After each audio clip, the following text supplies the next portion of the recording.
Pocket de hoje conta com a presença do doutor em Economia, Roberto Macedo. Uma salva de palmas para o doutor Roberto Macedo.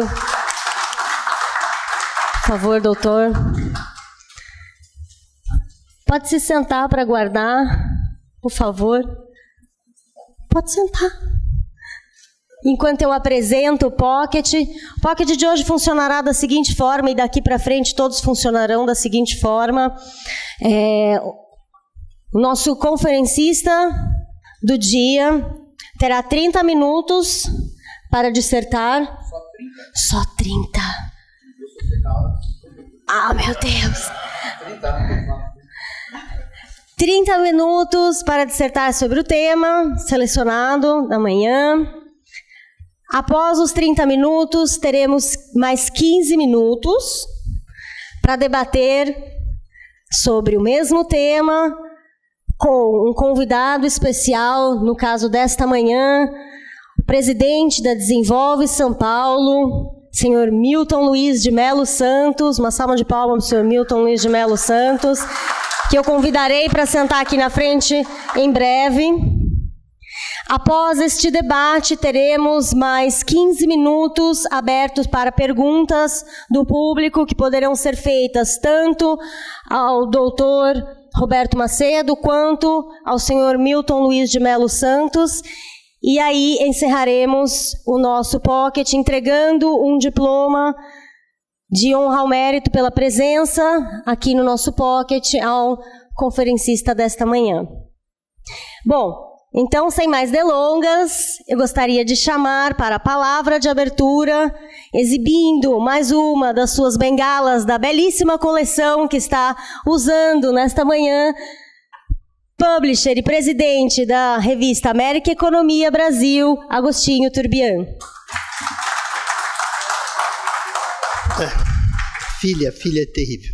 Bom, primeiro, só complementando a fala da Tati, que o encerramento dessa sequência será feito pelo Acácio Queiroz, dentro da proposta, porque havendo a palestra, é uma aula magna do nosso convidado de hoje, Dr. Roberto Macedo, uma pessoa que tem conhecimento extraordinário, suficiente para nos preparar um pouco mais para o que vem no Brasil. Então, essa sequência, Roberto, te agradecendo já de largada a sua gentileza de vir aqui, ela faz parte de um projeto, de um programa que a gente foi convocado, foi solicitado, nosso grupo, por autoridades desse país, que a gente respeita, em particular o governador. Discutam a economia, os caminhos para o futuro. Não se prendam ao que está acontecendo hoje, porque o que está acontecendo hoje é mais estrutural, conjuntural, que as coisas vão ocorrendo e é assim que funciona a dinâmica da vida econômica do país. Mas debatam com os empresários, levem empresários para fora do país e tragam especialistas que conhecem esse mundo para preparar a cabeça dos empresários, daqueles que estão sofrendo com questões locais e dificuldades empresariais, para expandir o seu mundo. Então, a honra de tê-lo aqui segue-se dessa maneira, como a Tati falou, o encerramento do Acácio, trazendo uma visão de todos nós. Eu quero agradecer, em nome de todos que estão aqui, amigos queridos, a presença do deputado Itamar Borges, querido amigo, uma salva de palmas ao Itamar. E nós viemos aqui para te ouvir. Roberto, o microfone é seu. Muito obrigado.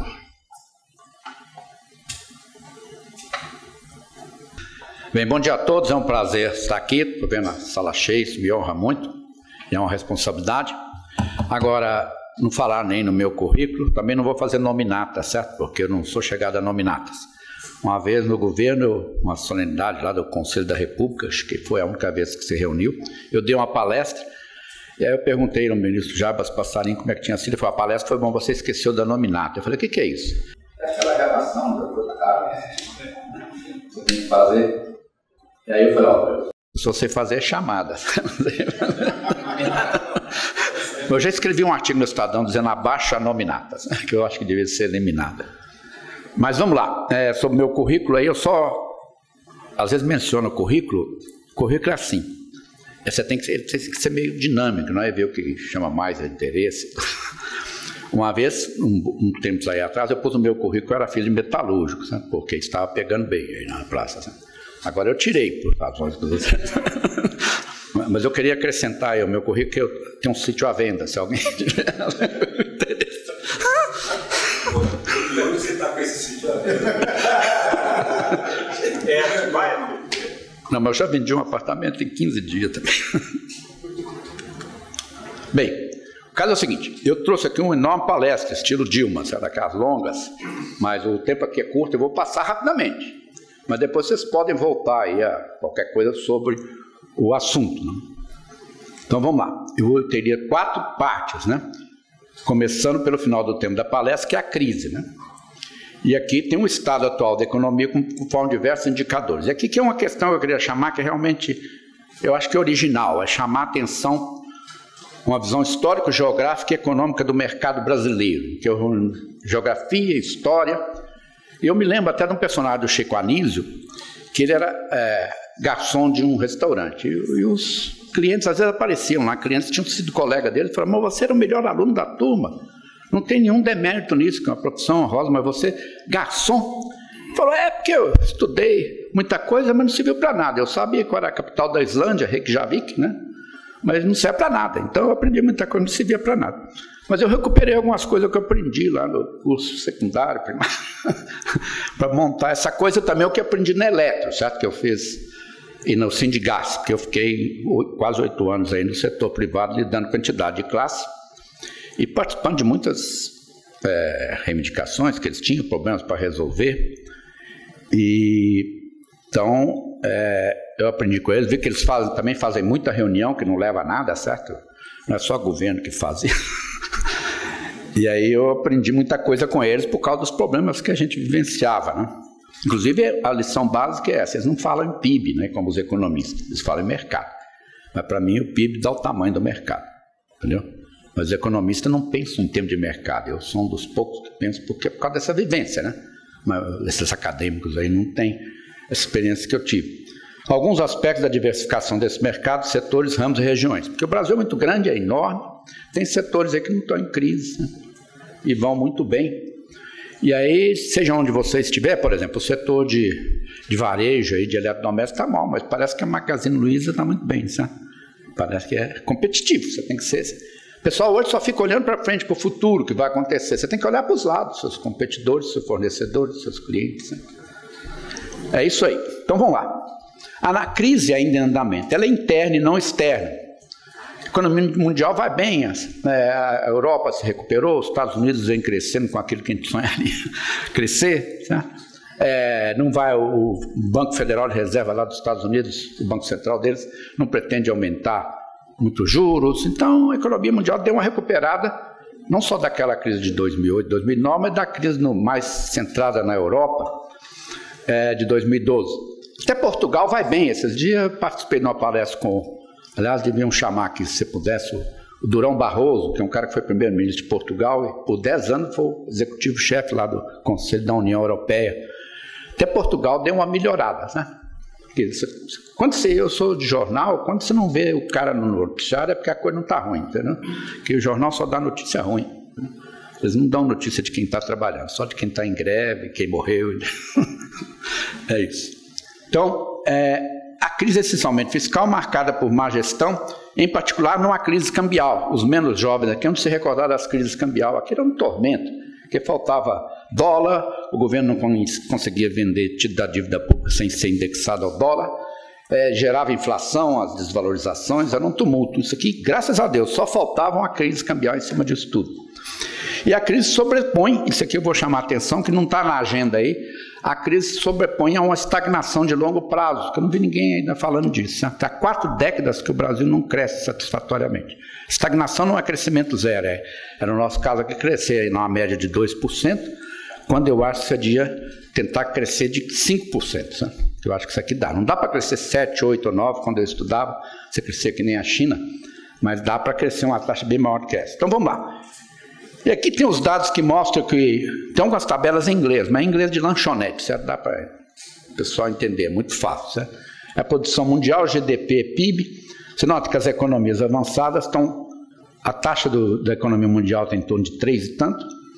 As economias avançadas, que crescem muito pouco, que já estão avançadas, né? não tem muito estímulo para crescer. Então, com taxas boas, a área do euro também se recuperou para taxas em torno de 2. O Japão está devagar, mas em face do que ele vinha crescido anteriormente, está muito bem. O Reino Unido também tem uma taxa boa. Agora, entre as economias que nós estamos incluindo, né, que é o grupo dos BRICS aqui, a Rússia está mal, mas está mal hoje em dia, mal mesmo é o Brasil que está aqui embaixo, com essas taxas negativas, né? A China reduziu o crescimento, mas ainda taxas muito boas. E a Índia aí é o novo enfangatê aí do mercado internacional. Mas o Brasil é um país muito isolado, a gente não tem muita relação com eles. Então é difícil entender. E o Brasil dá esse vexame aqui, né? Com essas taxas aí dos últimos 2 anos.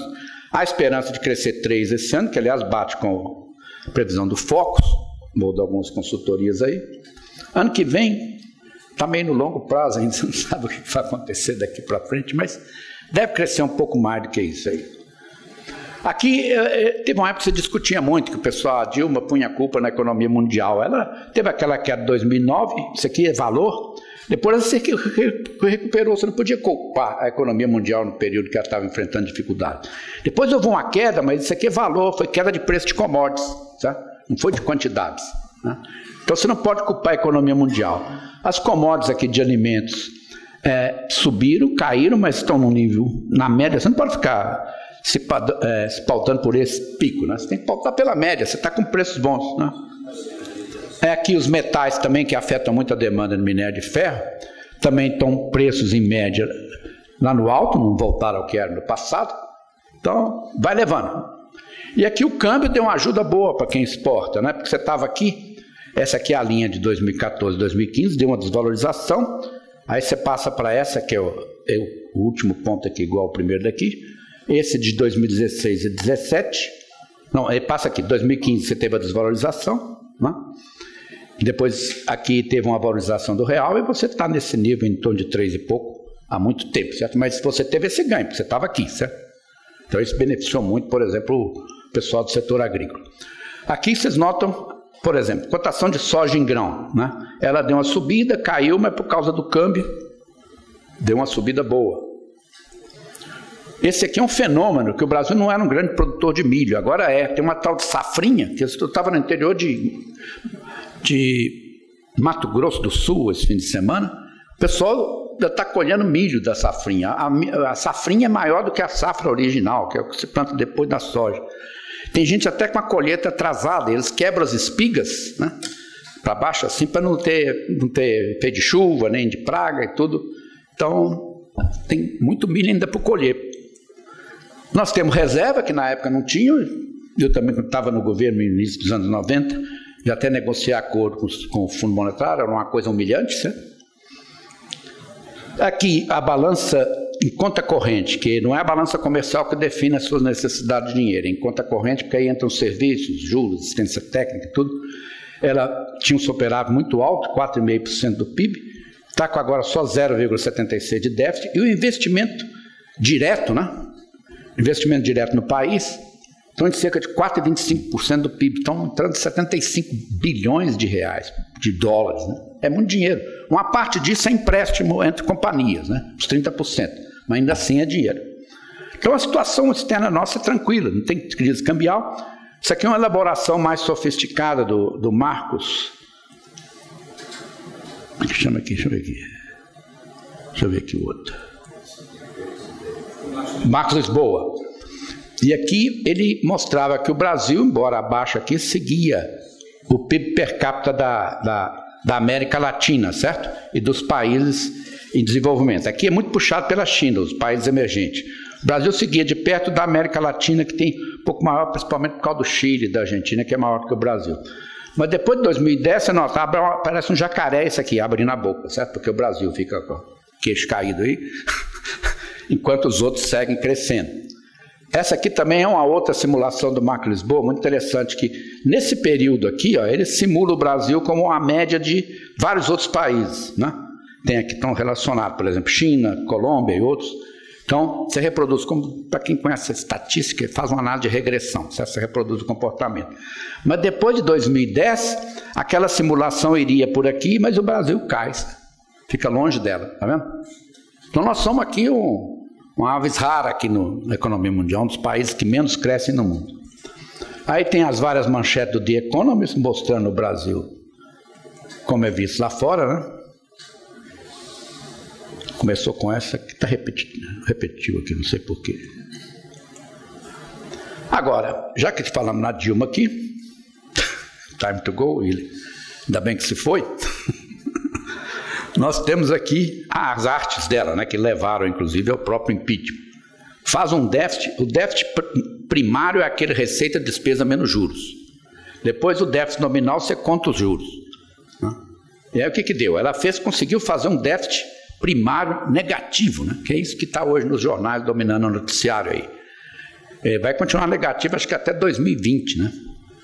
É um absurdo, né? Porque as despesas crescem muito, em particular na Previdência, né? E se bobear, cresce mais, como mostrou aí essa tentativa de dar aumento para o judiciário, né? E para os procuradores. Para o nominal, você põe os juros, né? E com a Selic muito alta, inclusive, e a dívida só aumentando, porque você continua fazendo déficit, né? Você fica nessa situação aqui. 8% do PIB você não entraria na União Europeia, que o limite lá é em torno de 2, 2,5, 3, tá? E a Grécia está nessa situação que ela ficou naquele 2012, porque ela mentiu na hora de entrar, tinha um déficit muito maior, tá? Aqui é um gráfico do Bradesco, e aqui lá no... Aliás, se vocês quiserem, no site Economia em Dia do Bradesco.com.br, tem palestras de graça lá, sabe? Cortesia do Bradesco, não tem nada a ver com o Bradesco, mas eles permitem citar desde que menciona a fonte. Está aqui embaixo, está difícil de ver. Então aqui é o resultado primário em colunas, caindo, aparecendo como sempre foi positivo, e aqui mostrando a evolução em números também do primário, que é em torno de... aqui falta o sinal negativo, aqui, desculpa. E aqui também. São taxas enormes, né? Tá ok? Então a situação fiscal é dificílima. E aqui é aquela coisa que chamaram de pedaladas da presidente. Foi o que, de fato, do ponto de vista legal, isso foi tirado do relatório do senador Anastasia, que era o relator da questão. E aí ela tomava empréstimo de banco. Isso é uma relação, banco do governo, isso é uma relação incestuosa do ponto de vista de governo.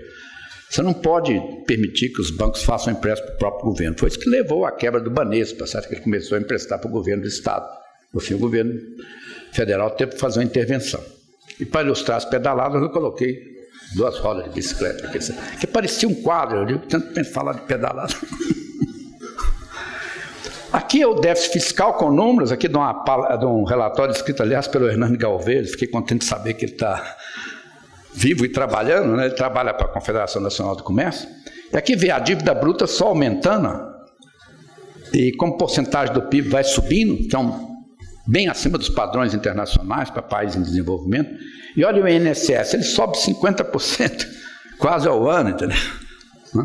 É uma coisa absurda. Por isso que você precisa fazer a reforma da Previdência mesmo. Eu só acreditarei que essa coisa fiscal tem um encaminhamento quando fizer essa reforma. É por isso que ela é tão importante, mas ninguém quer fazer, porque que político só serve para... Alguns deles, né, com as exceções de sempre, você não trabalha na área federal. Se você for para lá como federal, vê se não faz essas coisas. Não quer aprovar medidas de correção, né? Porque os estados e municípios não tem nada a ver com esse peixe, né? E eles sofrem muito, porque o governo federal toma as medidas, cai a arrecadação. O problema está na esfera federal.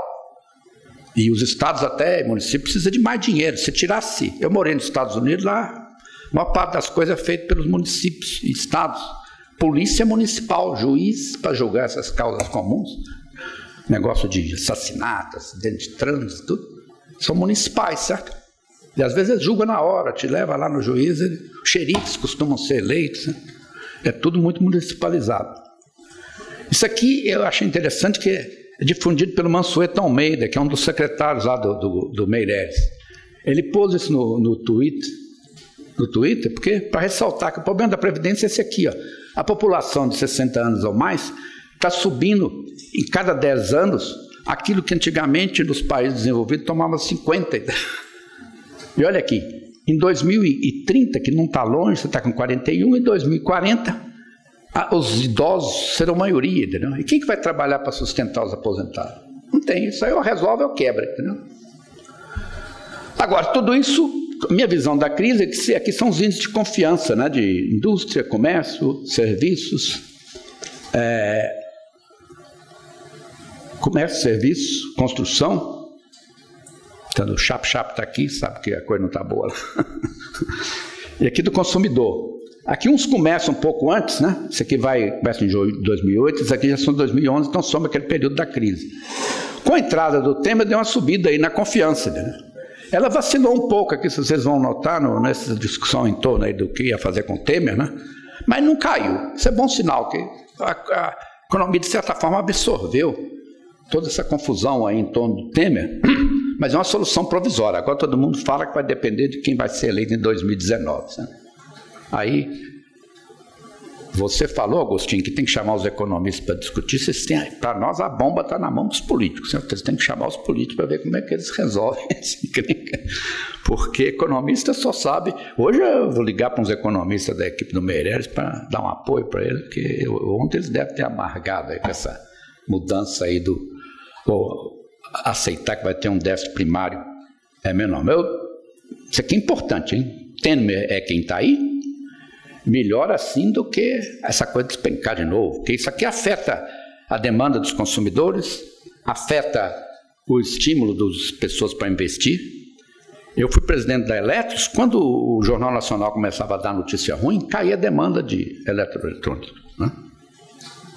É confiança, as pessoas, ainda mais compras financiadas, depende muito da confiança. Agora, esse índice de confiança, aqui também recortado lá do Bradesco, eu estou trabalhando com essa linha vermelha aqui, que é o índice de confiança. Mas ele tem duas dimensões. Eles perguntam para ele, como é que está a situação atual? A confiança é um pouco menor. Mas as expectativas quanto ao futuro, bem melhor. Né? Então, é até um julgamento da própria pesquisa, não poderia dar outro resultado. Né? Agora, a segunda parte. Aqui vários indicadores macroeconômicos. Hoje em dia, a gente tem esses gráficos todos, a gente olha na ponta do gráfico. Tem gente que fica falando em pontos fora da curva. Eu quero saber se a curva está apontando para cima ou para baixo, conforme o tipo de variável. Se a curva da inflação está caindo, se a curva do PIB está subindo. Está claro? Então você tem que olhar os gráficos tudo do lado direito, em procura de indícios que a economia está se recuperando.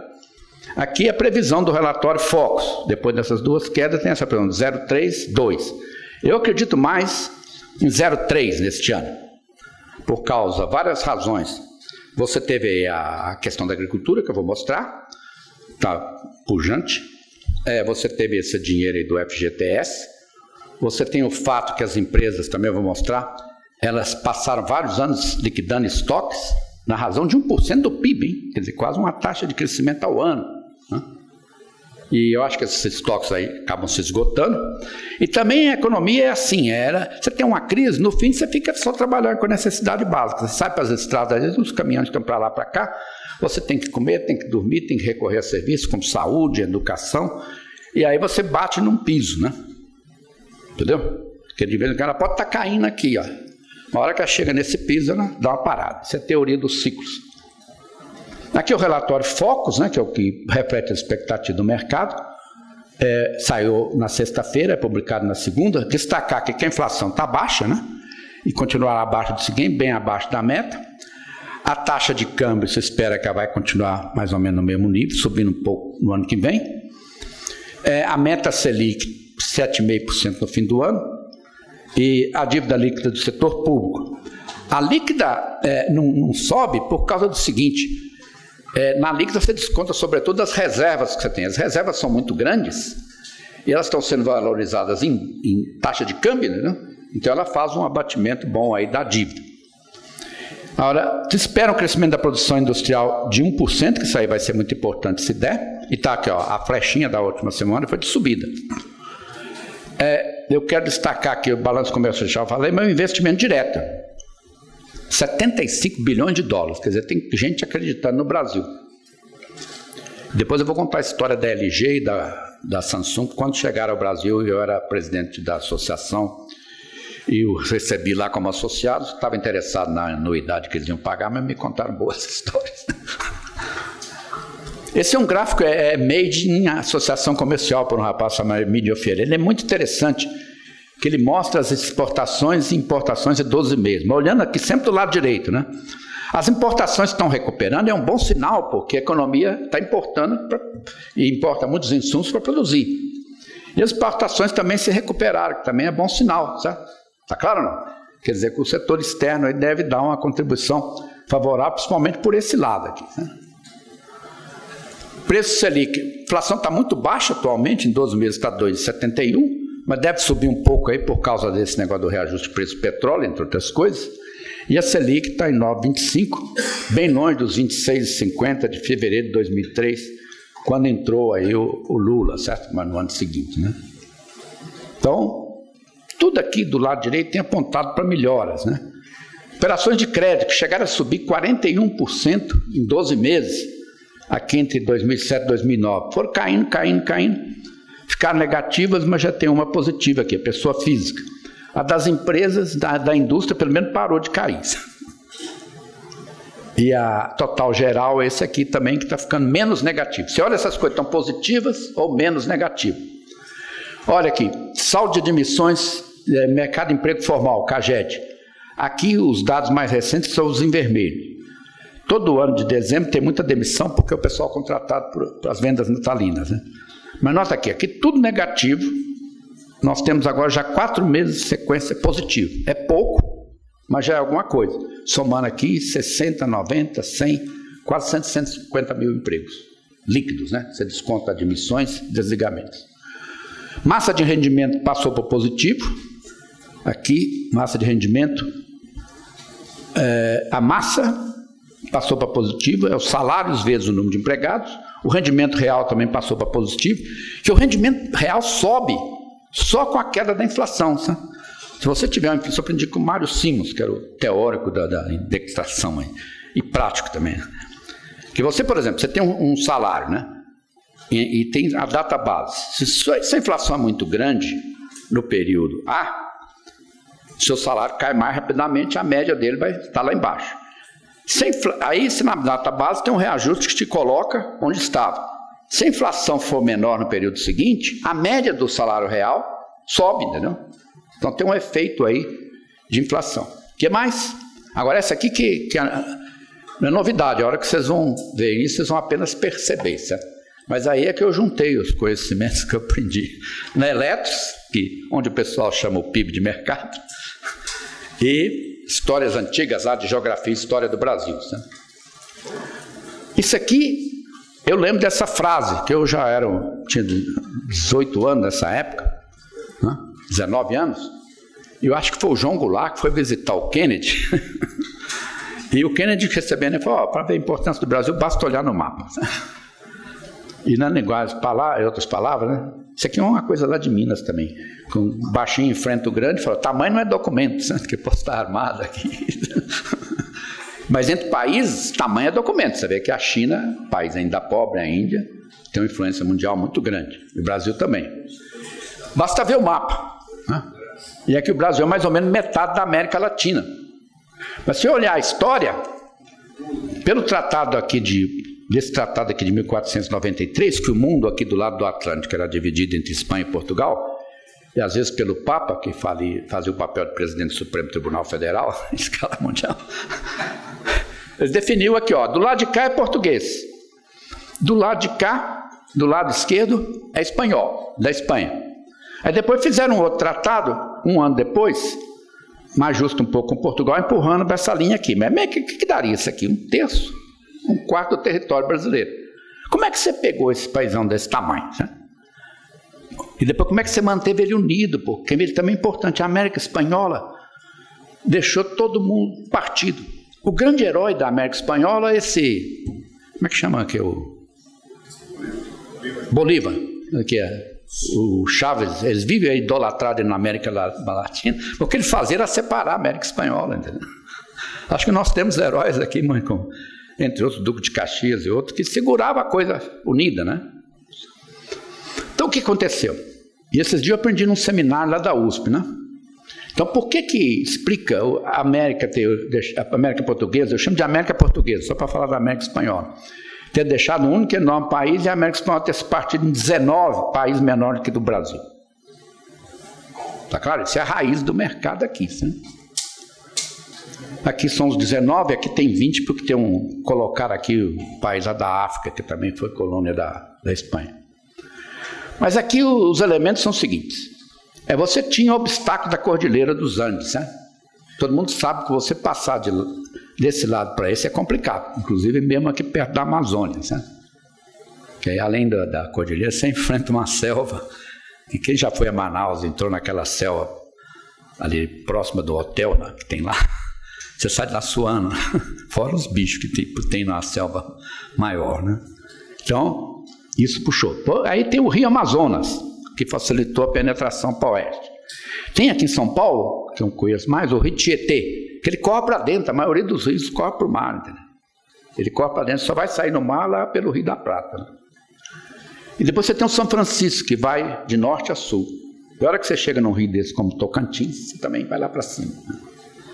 Agora, teve uma coisa que eu só lembrei dela depois de uma seminário lá na USP. Lá na USP tem muito seminário, tem a programação, eu resolvi nesse aqui que eu estava interessado nesse assunto. Entre 1580 e 640, Portugal se juntou com a Espanha. Então a Espanha não criou nenhum problema para você penetrar, entendeu? E aí foi 1640. No século XVI, a Espanha estava mais voltada para tirar o máximo suas colônias, como México e Peru. E esse pessoal era mais resistente, certo? Os incas, os maias e tudo. Mas também tinha muito ouro e prata, né? Então, no século XVIII, a descoberta do ouro em Minas ampliou a ocupação. E a Espanha se envolveu em várias guerras na Europa. Vocês têm a relação de guerras da Espanha, é um negócio impressionante, né? Até que ela acabou sendo derrotada, tinha a maior armada, né, marinha do mundo, acabou sendo derrotada pelos britânicos em 1805, acho que é aquela batalha de Trafalgar, né? Aí, quem é o responsável pelo tamanho do mercado brasileiro também? É o Napoleão, certo? Eu devia fazer uma estátua para o Napoleão aqui, porque ele invadiu Portugal, o rei veio para cá, com sua corte, criou um governo central e várias instituições como o Banco do Brasil. A hora que ele se mandou, ficou o filho que declarou a independência. Mas o Dom João VI já tinha também a ideia de um governo central. Esses dias eu estive em Belém do Pará e me contaram, lá ficou 5 anos independente a província do Grão-Pará, sabe? Até que foi lá o exército e acabou com a festa, sabe? Então, ao retornar, deixou o filho. Veio a independência e se tornou-se imperador, consolidando a unidade territorial do país e seu governo central. Por isso que não se partiu. Quer dizer, os Andes, os rios, o São Francisco também, que vai depois, que mais aqui? E os diplomatas, né? Tem um livro aí de um diplomata que fala assim, que os responsáveis pelo tamanho do Brasil, os bandeirantes, os navegantes e os diplomatas, né? Eu adicionaria Napoleão, né? Que foi o cara pouco reconhecido. Disso resultou que, na maioria, o maior ativo da economia brasileira, em termos empresariais, é o tamanho do mercado. Não é riqueza natural, nem nada, é o tamanho do mercado. Riqueza natural ajuda muito, como no caso da agricultura, mas é o tamanho do mercado. E eu aprendi com os empresários, inclusive os investidores externos, que eles vêm aqui por causa do mercado. Eu estava na presidência da Eletros quando a Samsung e a LG chegaram ao Brasil. Em 2 reuniões separadas, eles me disseram a mesma coisa. E aquele pessoal coreano, é que nem japonês, para responder, eles conversam entre si na língua deles lá, que você não entende nada. Eles disseram, olha, nós estamos em vários países do mundo. O Brasil vai ser mais um deles. Vez por outro, não está em crise, mas nós trabalhamos com aquilo que chama de diversificação de portfólio, né? Você não fica num só, justamente porque sabe disso, né? E agora, no Brasil nos interessa o tamanho do mercado, foi o que nos chamou a atenção aqui. E nós somos competitivos. Então nós viemos isso aqui para ganhar mercado. Resultado, hoje a Samsung e a LG que dominam o mercado de TVs de grande porte, celulares, telefones, tem computador, né? A Philips, que era uma grande sócia lá da nossa entidade, não faz mais televisões, ou se faz, ela põe sua etiqueta em algumas coisas que ela compra aí no mercado. Mas como presidente da Eletros, uma vez eu mandei uma missão para o Paraguai para ver por que tinha tanto contrabando, né? E aí o cara foi lá numa loja e falou, eu queria TV Philips, né? E o cara falou, Philips nós não temos, mas temos aqui um monte de marca, né? Não, ele pediu Sony. Ele falou, nós temos Sony, não sei o quê. Eu falei, não, eu quero Philips. Não, eu quero Sony. Mas eu quero mesmo Sony. Então o cara pegou uma pinça, tirou a marca da TV e colocou outra, sabe? Eu falei, é tudo igual. Capaz da Sony nem está produzindo mais TV, sabe? Agora, vocês vão falar, mas isso é coisa velha. Mas recentemente chamou muito a atenção aqui no Jornal Valor. A Samsonite, aquela famosa empresa de malas, aqui no Brasil devia produzir mochilas também, né, que seria uma grande demanda. Ela tem 400 pontos de venda aqui no Brasil, né? Ela vai passar para 800. Ela vai trazer aquela linha mais barata dela, que chama American Tourister, né? Que eu tenho uma, inclusive, professor, você sabe. Eu viajo com o princípio que mala velha os caras não roubam. Nunca roubaram. Você põe lá uma... Eu vejo gente chegando aí de Paris com mala da Louis Vuitton, um risco, né? Ou o maleiro lá, petisco, né? Então, usem malas velhas, nunca me arrependi disso. Então, vai aumentar o ponto de venda. O que é? Competitivo, eles acham que são competitivos, tem mercado. Agora, isso aqui é uma coisa muito importante também, que eu aprendi lá nesse seminário da USP. Exibiram lá essa reprodução, que é um quadro de um pintor espanhol, por volta daquele período lá que teve unido com a Espanha, né? Que mostra a armada espanhola, que era a mais forte do mundo, ajudando a tirar os holandeses de Salvador. Né? E diz que ocupa um lugar nobre lá no Museu do Prado. Entendeu? Não? Você não tem registro histórico, essas coisas são extremamente valiosas, né? Aliás, lá em Harvard, uma vez um aluno propôs, um colega meu, propôs como tópico de tese estudar a economia chinesa lendo as poesias, né, da época histórica. Eu até falei, pô, esse cara devia receber o título só pela escolha do tópico, né? E o cara ainda teve que aprender chinês para fazer. Não sei se ele conseguiu terminar. Mas isso aqui é pura história, vale mais do que muitos documentos, né? Agora aqui, o que acontece? Você pega uma Samsung dessa, ela vem para o Brasil, que tem 2 bi, é uma pena aí que caiu um pouco, mas equivale você ir para um país com o PIB do México, Argentina e Colômbia. E a população é aproximadamente igual. Aqui tem 207, 127 com 40 dá 170, 218. Percebeu? Você vai para um país só, tem barreiras lá dentro. Para onde você vai para entrar na América Latina? Entra no Brasil, você tem uma escala de produção maior. Está claro? Então, agora, passar aqui. Espero que vocês entendam, é muita coisa, né? Mas depois vocês façam perguntas aí, porque não estou entrando em muito detalhe. Agricultura, essa é a salvação da lavoura nacional, né? A própria agricultura. As safras vivem fazendo a reavaliação, por exemplo, essa safrinha de Mato Grosso não foi contada ainda, né? 31% superior do ano passado e com crescimento apenas 7% da área, quer dizer, um aumento brutal de produtividade. Mas ano passado foi ruim, mas foi acima da 2015. Aqui são os estados que mais produzem, né? Mato Grosso, depois não dá para ler aqui, mas deve ter Paraná, Goiás e coisas desse tipo. Não tem Rio de Janeiro, né? Rio de Janeiro acho que não tem nada. Antigamente eles tinham um setor açucareiro lá, já teve café. Eu brinco quando eu vou dar palestra no Rio, o pessoal não sabe lá que leite e tal. Que você pode falar leite da em árvore, é capaz de alguns acreditarem. Agora aqui, isso aqui eu ganhei aqui, cortesia do Maílson, do auxiliar dele lá que cuida das análises regionais, é uma das poucas consultorias que fazem isso, né? Projeção para o PIB do Brasil, 0,3. O Norte vai crescer 1,9, Nordeste 2,1, o Sul 1,4, Centro-Oeste 1,6, e a média nacional vai ser puxada para o Sudeste, que é a maior região, 0,4. Porque aqui, e o governador Geraldo deve saber, aqui está o olho do furacão da crise, porque está o setor industrial, né, que produz bens duráveis e bens de capital. Está vendo? Aqui tem uma agricultura pujante, caso de açúcar, por exemplo, suco de laranja, sabe? Então, mas predomina a indústria. Serviço também, né? Serviço para essas consultorias de informática, estão cheias aqui. E aqui mostra individualmente o PIB agro, né? Olha as taxas desse ano aqui. O Brasil vai crescer o PIB agro 11%. O Norte, 8,4%. O Nordeste, 27%, mas no ano anterior ele tinha caído 23%, e o Norte tinha caído 2%. O Sudeste é fraco, relativamente aos outros. O Sul é muito bom, particularmente pelo Paraná. De vez em quando eu dou palestra ali no norte do Paraná, é uma festa, né? O pessoal fica... Tem lugares lá que estão em muito menos. Tinha uma reportagem sobre Maringá. Diz que é um município que tem sobra de recursos, estão procurando ver o que fazer com o dinheiro. E teve também Centro-Oeste, Três Lagoas, que é um lugar que eu conheço. Três Lagoas, eu depois mencionar a produção de celulose, foi a cidade que mais cresceu em emprego formal no ano passado. Foi uma das poucas que cresceu, 3 mil empregados novos. O que é isso? Agora, isso vai continuar? Isso aqui é um gráfico muito importante, que não é do Brasil. É estimativa do Ministério da Agricultura americano. Foi publicado pela Folha de São Paulo. A China vai importar mais de 30 milhões a mais na próxima década. De onde vai vir isso? Quase tudo do Brasil.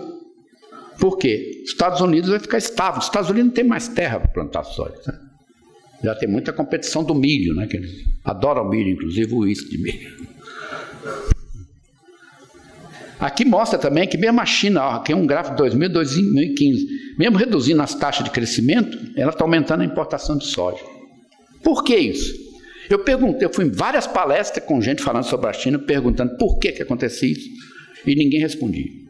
Até que um dia veio um sujeito aqui, que é um especialista aqui em China, Arthur Gruber, consultor sobre China, e ele trouxe um dado de um economista chinês lá, mostrando o seguinte: aqui é o crescimento da população urbana, porque o pessoal continua migrando do campo para as cidades, e aí precisa ser alimentado, sabe?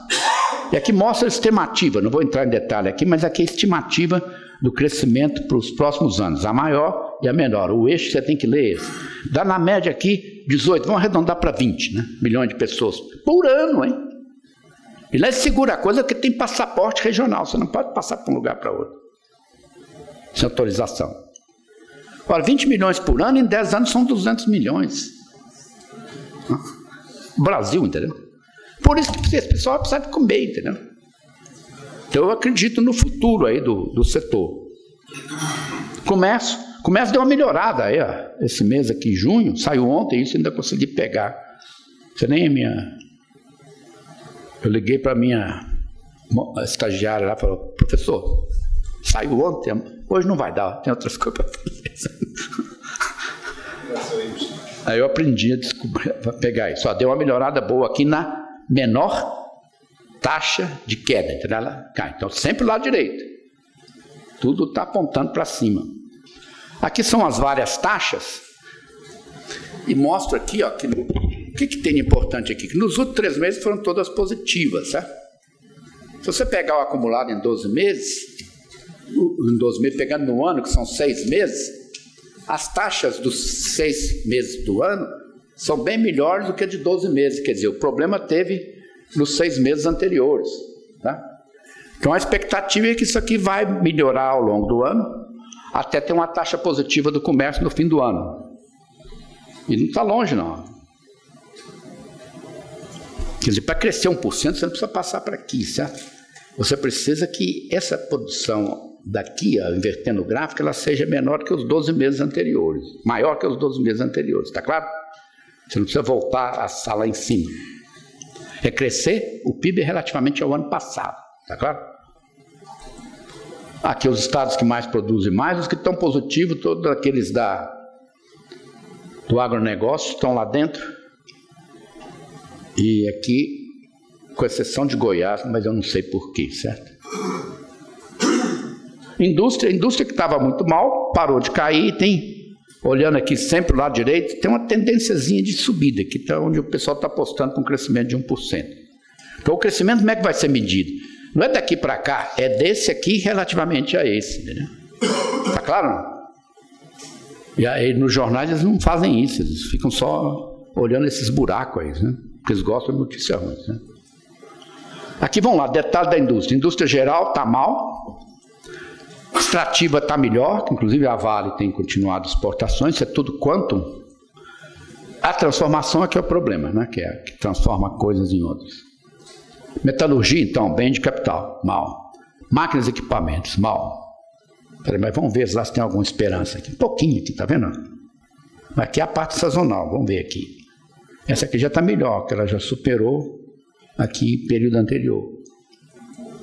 Veículos automotores, esse aqui claramente tem uma melhoria. Eletrodoméstico também melhorou, parou de cair, entendeu? E tem uma leve tendência de subida. Esse aqui é alimentos, ele não cai nada, né? Passou a oscilar mais, que ele tem muita variação sazonal ligada ao ciclo agrícola. Mas é um negócio mais tranquilo você produzir alimentos, o pessoal tem que comer. Indústria farmacêutica, essa é a surpresa, porque lá na associação comercial tem um representante da indústria farmacêutica, mas ele é das farmácias, certo?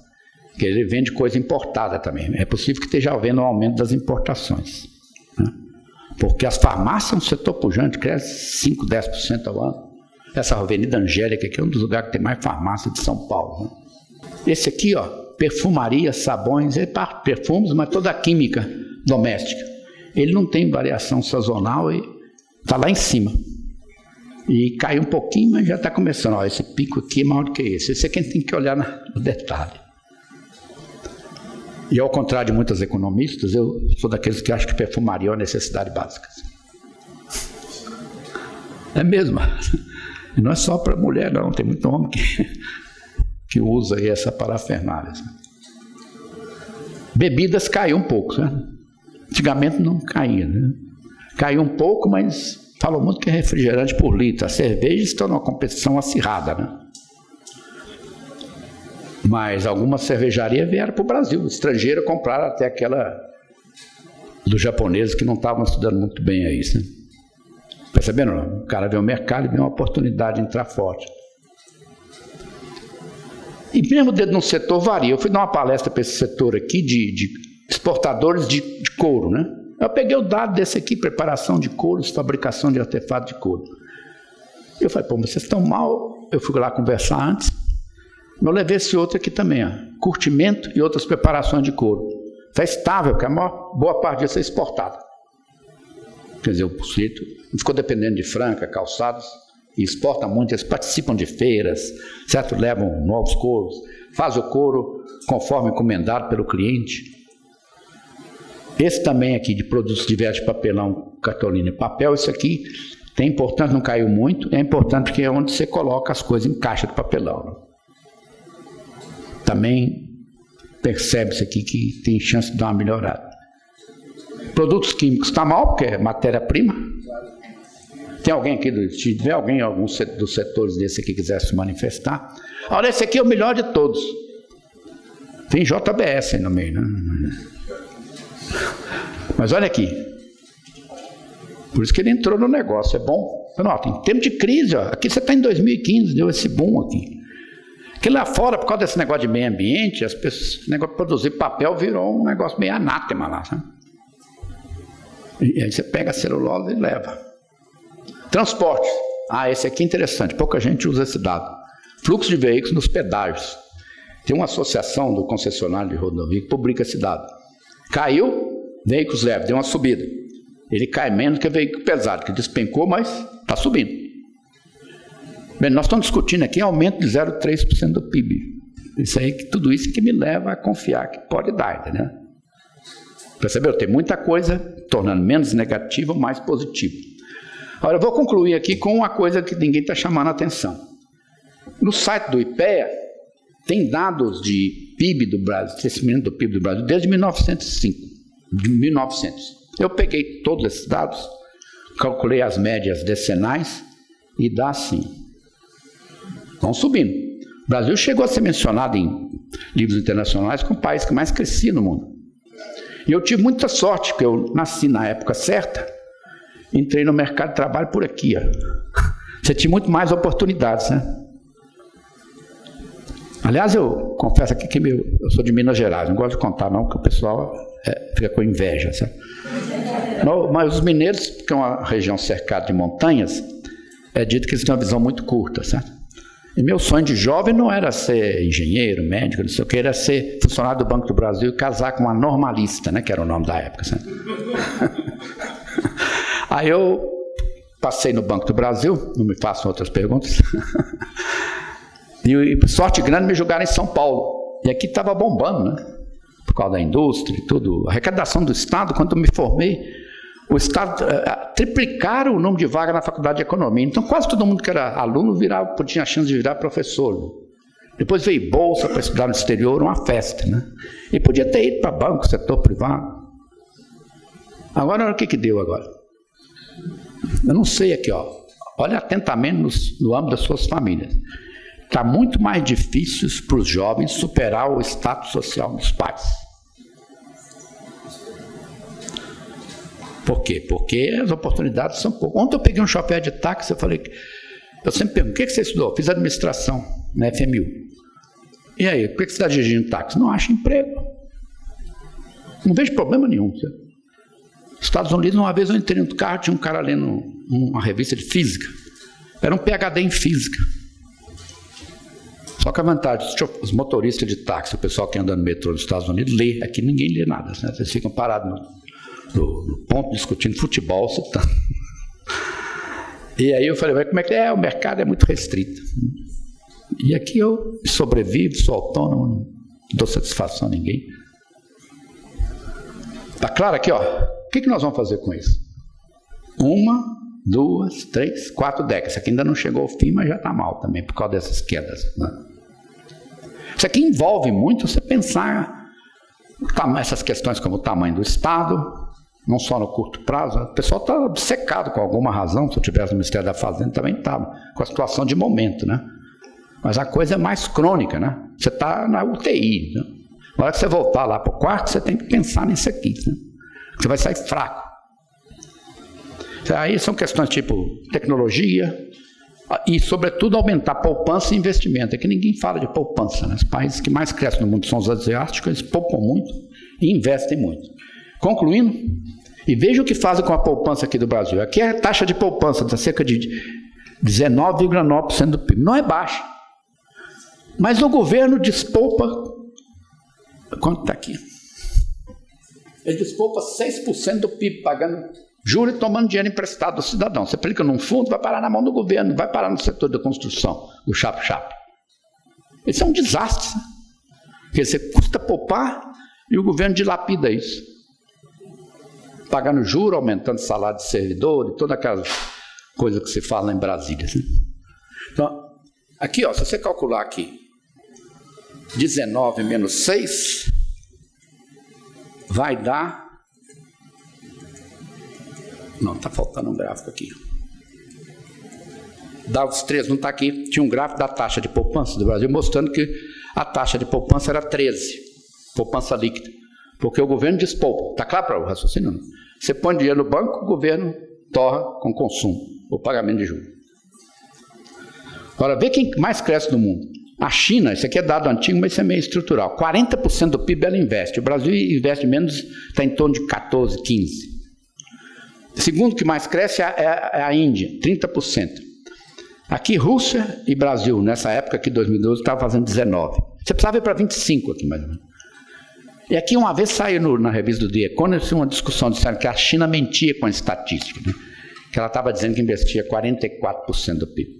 Aí eles fizeram um painel lá. Conclusão, não investe 44, não, é só 40.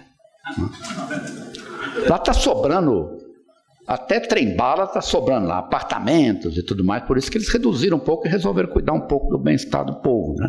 Inclusive ampliando a Previdência Social, que lá praticamente não tem. Agora, nota esse aqui é feito pelo professor Roca, que é um estudioso de onde vai o dinheiro, aquele outro também lá da poupança. Veja aqui, ó, em 2015, 16 e 16 foram aqui reduzido o estoque, você investiu, desinvestiu, né? Você reduziu estoques a essas taxas, quase 1% do PIB ao ano, né? O que é isso? Seria uma ótima taxa de crescimento se esses estoques tivessem sido vendidos e repostos, está claro? Aí você teria que investir para subir os estoques. Mas é isso aí, estou à disposição para responder perguntas. Eu procurei cobrir um conjunto mais extenso de informações, certo? Para vocês também, que devem ter interesses variados, cada um pode buscar. Mas, para mim, a grande lição desse período no setor privado é essa do mercado, certo? E você tem que olhar, sobretudo, para os lados. Aqui, se você olhar para frente, eu já disse, está tudo nublado. Olha para os lados, a competição e o mercado que está aí, em particular nessas regiões beneficiadas com o agronegócio. Muito obrigado. Doutor, por favor, se você quiser, tem uma aguinha aí do lado. Uma água providenciada pela Sabesp, a quem eu gostaria de agradecer, nosso patrocinador oficial desta manhã, que nos regou de boa água esta manhã e de belíssimo conhecimento. Então, mais uma vez, o agradecimento da América Economia, à Sabesp e ao governo do Estado de São Paulo. Gostaria de convidar o senhor Milton Luiz de Melo Santos, presidente da Desenvolve São Paulo, para darmos início a um debate. Bom dia a todos. O professor Roberto Macedo é um grande amigo e companheiro de muitos anos de luta nesse campo da economia. Nos conhecemos a primeira vez no governo Collor, em 1990, quando ele assumiu a Secretaria de Política Econômica no Ministério da Fazenda, e que conduziu uma boa parte da política econômica naquele período bastante difícil, mas que se procurava justamente no governo Collor diminuir o tamanho do Estado, e começou um programa de privatizações ou de desestatizações exatamente naquele período. Olhando a sua exposição, eu já lhe conheço, afinal de contas ele também é conselheiro da Desenvolve São Paulo desde os primeiros momentos, já estamos juntos há 8 anos e meio, foi meu conselheiro de administração no Banco Nossa Caixa, portanto a gente já tem aí uma sinergia muito grande. Mas eu acho que um ponto fica claro nessa sua apresentação para todos nós, é que o Brasil padece de um problema muito sério, que foi durante essas últimas gestões de um governo de ideologia de esquerda, de ter aumentado fortemente a presença do Estado em todas as atividades econômicas. No governo anterior do Fernando Henrique Cardoso, se procurou reduzir a participação do Estado com o processo de privatização e a criação das agências reguladoras. No governo mais recente do PT, ocorreu o inverso, aumentou então o tamanho do Estado, o Estado passou a ser quase que o puxador do desenvolvimento da economia brasileira, e com o advento da Operação Lava Jato, as grandes empreiteiras, as grandes empresas que tinham uma participação muito grande no investimento no país, elas foram acometidas pela Lava Jato e com isso sofreu fortemente, por exemplo, a Petrobras, que ela puxa o PIB com seus investimentos e hoje ela praticamente está procurando ainda se refazer. Então, se você olhar essa questão, combinação Estado grande, que agora não consegue investir, com empresas grandes, fortes, que também não conseguem investir, a retomada do crescimento precisa ser agora analisado não somente sobre o lado fiscal, que é hoje a grande preocupação do governo, mas precisa também a gente criar instrumentos paralelos que deem de novo a condição para a retomada do investimento, principalmente externo. Apesar de 75 bilhões de dólares que ele mostrou aqui, mas nós ainda temos uma taxa de investimento muito baixa por causa desses fatores. Aí a pergunta que eu faço ao professor Roberto Macedo, meu colega, amigo, é: se você fosse ministro da Fazenda no ano que vem, com a eleição para presidente, quais seriam as medidas que você aprovaria como ministro da Fazenda para que a gente pudesse retomar essa trajetória do crescimento sustentável na nossa economia, sabendo, como você disse bem, que temos um problema no lado do Congresso, admitindo que a gente tem uma boa renovação do Congresso no ano que vem e temos realmente políticos que estejam mais sintonizados com a gravidade que o país passa. Como ministro da Fazenda, que medidas você poderia construir para que retomássemos, então, o desenvolvimento do país? Bem, muito obrigado, Milton. É um prazer estar aqui com vocês. Nós convivemos aí há longo tempo. Ele falou que trabalhamos junto no governo Collor. É bom você falar nisso. Eu quero só colocar um adendo. Eu me orgulho de ter trabalhado lá naquela época, uma época difícil. Mas eu trabalhei com o ministro Marcílio, não com a minha colega Zélia, certo? Porque, em particular, nós devolvemos o dinheiro confiscado. Deu um trabalho danado. E fizemos várias coisas lá que eu tenho aí. Tem coisa assim como o Chap deve saber, o fundo imobiliário, coisas do tipo, que foi feito nessa época. Segunda coisa, você falou das grandes empresas. Eu estou muito eufórico aí, você até agradeceu o governador, se ele aparecer lá na inauguração, com a estação Mackenzie Genópolis, que eu moro a um quarteirão dela, do lado de lá da Consolação, na rua Visconde Ouro Preto, onde tem um clube dos ingleses. Aliás, a gente chamava de Consolação antigamente, agora você fala Baixo Augusta, que ficou mais chique, entendeu? Tem até um bloco de carnaval. Mas a estação vai sair, eu até perguntei, o secretário do governo está lá no Conselho Marcos, né? Pô, mas não está faltando dinheiro, que tinha muita promessa de dinheiro do PAC que a Dilma fez para esses negócios de metrô e outras obras, não veio nada. Falou, não, é dinheiro do Banco Mundial, o empréstimo está garantido, então vai sair. Agora, começaram a fazer a linha 6, que vai cruzar com essa, não sei quando, que é uma linha privada, que está a Odebrecht, uma outra construtora lá. Aí pararam, porque parece que a Odebrecht não consegue um documento lá que comprova que ela pode pegar obras públicas e trabalhar de novo. Né? Isso que eu ouvi aí numa reunião. Aí foi o Paulo Rabelo que mencionou. Paulo Rabelo, presidente do BNDES, que estaria financiando a obra, disse que está parado por causa que não deixa a empresa funcionar. Eu acho que você tem que distinguir as pessoas físicas da jurídica, quem aprontou a confusão, mas não destruir uma organização, certo? Tem que dar um jeito dela continuar a funcionar.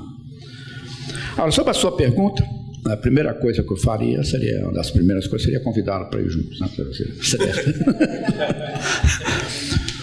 Mas eu não sei se eu teria chance, porque eu acho que, mas se não tiver chance também, é sinal que as coisas de fazer o que eu proporia, certo? Eu acho que houve um grande defeito dessa lei de controle de gastos. Eu apontei isso no dia que saiu, eu fiz uma avaliação, falei, não tem problema. Puser lá, vai crescer de acordo com a taxa lá, que era ligada ao IPCA, do ano passado, 7%, uma coisa assim. Né? Eu falei, devia ter acrescentado, ou a taxa de crescimento da receita, que fosse menor. Se tivesse feito isso, ter eliminado boa parte do problema. O que eu ia fazer? Vamos mudar essa lei de controle de gastos, então assim, vai crescer X%, ou uma taxa mínima aí, ou a do crescimento da receita, a que for menor. Que é que a receita começou a cair, ela não cresceu, sabe? E criou um problema. Mas a linha seria para cortar gastos, mas não cortar gastos por cortar, é você tentar salvar os investimentos. Como o governo tem dinheiro, é pôr todo mundo desses ministérios aí de obras públicas, BNDES, tudo para incentivar investimentos. E você pega aqui, né? A Sabesp deu uma colaboração aqui na realização desse evento. Você tem uma demanda de saneamento básico, né? Talvez já estou adiantando essa pergunta, né? O país precisa de saneamento básico, mas tem que bolar um esquema de financiamento ou de parcerias público-privadas, né? Investimento externo, inclusive, para fazer essa coisa, porque eu acho que tem demanda para investimento em saneamento. Né? Não equacionar a forma de financiamento. E isso ocorre em vários lugares, eu acho que você tem muita coisa por fazer aí. Agora, você vai ter que... Eu espero, estou vendo aí gente trocando desaforo aí já para a campanha eleitoral, eu acho que tinha que ter alguém pensando numa conciliação, né? Que vai entrar lá em circunstâncias muito difíceis. E eu acho que devia fazer inspirar no Churchill aí, sobre bombardeios, lá vai para a televisão. Coisa difícil, a gente não tem saída. Esse pessoal que critica a reforma da Previdência, alguém vai reverter aquele quadro lá do envelhecimento da população? Não tem como. Então, ser realista e propor uma coisa mais pelo lado dos gastos, mas tirando investimentos. Idealmente, eu gostaria que o Brasil funcionasse que nem na Alemanha, eu acredito que no Japão, no pós-guerra, que os Estados Unidos impuseram que ele só podia se endividar para fazer investimento. E aí, evidentemente, você pode pagar o juro da dívida, mas dívida feita para pagar investimento. Aqui, se, por exemplo, for aprovado esse fundo aí para eleitoral, de onde vai sair? Vai ser mais dívida, que não tem como cobrir. E também, eu acho que devia fazer uma coisa pela construção civil. Não é porque você está aqui, não. É porque a construção civil é uma grande integradora. Eu sou muito influenciado porque eu morei nos Estados Unidos, e lá você andava lá para umas regiões, aquele pessoal fazendo aquelas casas, depois pegam fogo, né? Tem um material meio estranho, eles estão chegando a tijolo. E aí, está cheio de gente que quer ter casa própria, sabe? eu iria até o ponto de o Banco Central financiar a casa própria. Você fala, você é louco? Não sou louco. Os Estados Unidos fizeram isso na época da crise, comprando hipoteca. Você não vai fazer financiamento. O Banco Central não tem agência. Você chega na Caixa Econômica, fala, eu te compro X de hipoteca, você pega o dinheiro e põe no mercado imobiliário. Tem uma expressão bonita isso, que chama quantitative easing, né? QE, né? Que você faz um relaxamento monetário, mas voltado para a economia. Eu acho que isso aí seria uma grande ajuda. Mas então, focaria no ajuste das contas, mas de olho nos investimentos. Senão você não sai daquele buraco ali. Eu estou interessado em resolver aquele último problema, né? Porque se você não crescer, isso é um desastre. Esse menino do táxi me deixou deprimido. Porque quando eu me formei, a economia crescia, como eu disse, 7%. Os empregos corriam atrás de você, rapaz. Eu podia ter ido trabalhar quando eu fui em Brasília, podia ter ficado ir para o setor privado, sobrava emprego. Agora não, você vê, o sujeito investiu aí no diploma universitário, e eu falei, mas como é que fica? Ele falou, não, eu tenho esperança que em algum momento a coisa melhore, e eu vou ficar procurando mesmo fazer um pós aí para fazer um mercado mais competitivo e tudo. Está claro então? Não? Segurar os gastos, em particular os correntes. Ah não, teria que fazer uma reforma, já começaram hoje, né? Com o negócio de funcionalismo. Funcionalismo, eu estou na USP, eu sei que um recém-formado de lá, do INSPER, da FGV, se ele for para o mercado financeiro, ele vai ganhar talvez entre 5 e 10 mil para começar. Se tanto, hein? Não é por aí? Agora, você pega um jovem que faz direito, é um daqueles Caxias, né? Passa no concurso da magistratura e já começa com quase 30. Não pode, você tem que ter uma carreira. E com um exame intermediário lá na USP, para você chegar ao posto final, você tem 6 graus. E tem um que é muito difícil, de livre docência, que você tem que se expor a fazer uma nova tese no meio do caminho. Então, esses juízes aí, você fala, deve ter juiz que tem mais responsabilidade, menos responsabilidade, e aí vai subindo na carreira com o tempo, né, e a experiência dele. Mas não já começar praticamente com o salário. Aí eles não estão sempre achando que tem que subir, eles ficam inventando essas barbaridades aí, como auxílio moradia. Assim. Por que o cara da justiça, os juízes e promotores, recebe auxílio moradia, que é mais de R$4 mil, enquanto o cara da Receita não recebe, o cara do Banco Central não recebe? Eu acho que devia ser dado auxílio moradia quando você tem uma missão, né? No banco era comum, às vezes, eu trabalho no Banco do Brasil, você vai ficar um mês aí em tal lugar. Certo? Mas a construção é um dos setores que mais emprega gente, né? Emprega gente pobre também. E um avanço que podia ser feito, de olho na tecnologia, para aumentar a produtividade, que é outro problema do Brasil, eu tenho sugerido aí que você passasse a fazer construção com estrutura metálica, porque fica muito mais rápido. Lá em Belo Horizonte fizeram um shopping center no caminho do aeroporto com estrutura metálica e ficou pronto em poucos meses. E aí o retorno do investimento vem de forma muito mais rápida. Seria um avanço tecnológico. Muito obrigado, professor Roberto Macedo. Senhor Milton, desculpe interromper, mas para nós mantermos o debate quente, se o senhor fosse ministro, faria igual ou faria diferente? Boa pergunta. Como diz, pimenta nos olhos dos outros é refresco, né? Eu acho também que estaríamos juntos. Eu acho assim, pela minha vivência de setor público que tenho, aí já com 40 e tantos anos, trabalhando em Brasília, no Banco Central do Brasil, como o Roberto sabe, e presidindo outros bancos, um sentimento que eu tenho muito forte ao olhar essa história é que nós temos uma deficiência muito grande na questão da gestão pública. A gestão pública, ela, em alguns momentos, ela tem alguns boas medidas, mas em outros momentos, infelizmente, ela deixa a desejar.